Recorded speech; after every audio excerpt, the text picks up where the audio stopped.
Hi guys, for today's video, I'm gonna teach you how to download YouTube videos. Are you ready? So let's go! Hi everyone, it's me, Howard Chesney again, and welcome back to my channel. At kung bago ka pa lang sa channel ko, welcome to our YouTube tutorial series. Sa last video, I teach you how to download music from YouTube papunta sa inyong phone. So for today's video, I'm gonna teach you step by step on how to download YouTube videos. So let's go! Hi guys, nandito na tayo sa ating phone. So ang unang gagawin nyo guys is pupunta kayo sa YouTube. So ayan.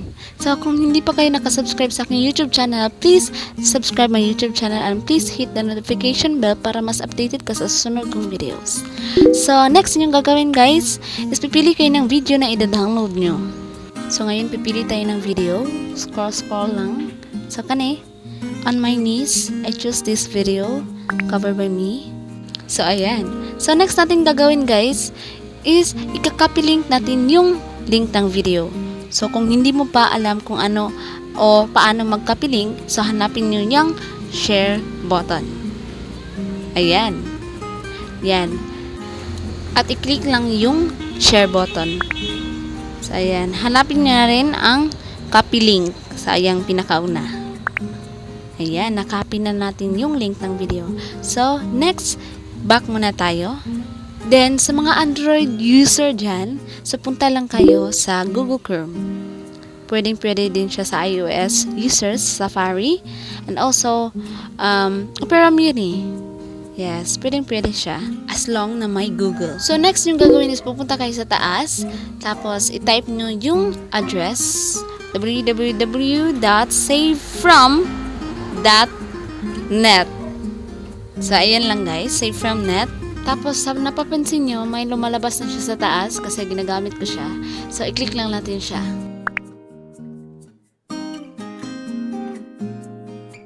So, ayan.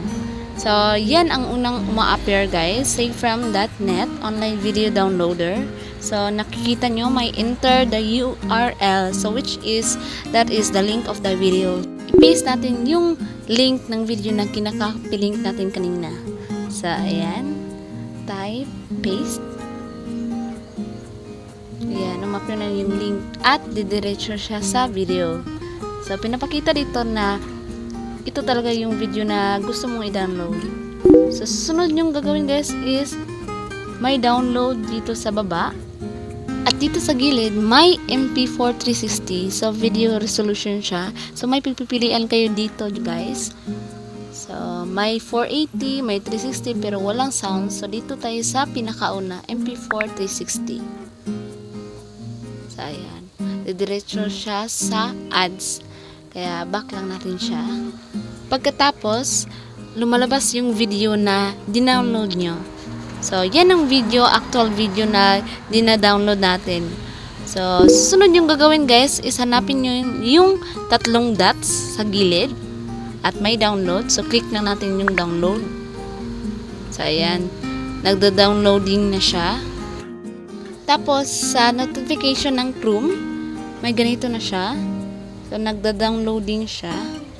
Pasensya na kayo guys, kasi nagda-download kasi ako ng music. So, wait lang natin siya ng mga 5 to 10 seconds. So, ayan. Ang bilis lang. So, ayan, na-download na siya. So, make sure na na-download na ba siya. So, punta tayo sa Download Manager. So, ayan. Video Playback MP4. So, ayan yung video na dinownload natin kanina. So, ayan. Nandun na siya sa gallery ng ating phone. So, ayan lang guys. I hope nakatulong ito sa inyo. Thank you so much for watching guys. I hope nakakatulong ito sa inyo. At kung natulungan ko po kayo, please comment down below and let me know para happy tayong lahat. Again, please like, share, and subscribe to my YouTube channel and click the notification bell para mas updated kayo sa mga susunod na tutorial videos. So ngayon magpapaalam muna tayo. Bye bye guys. See you in my next vlog. Bye bye.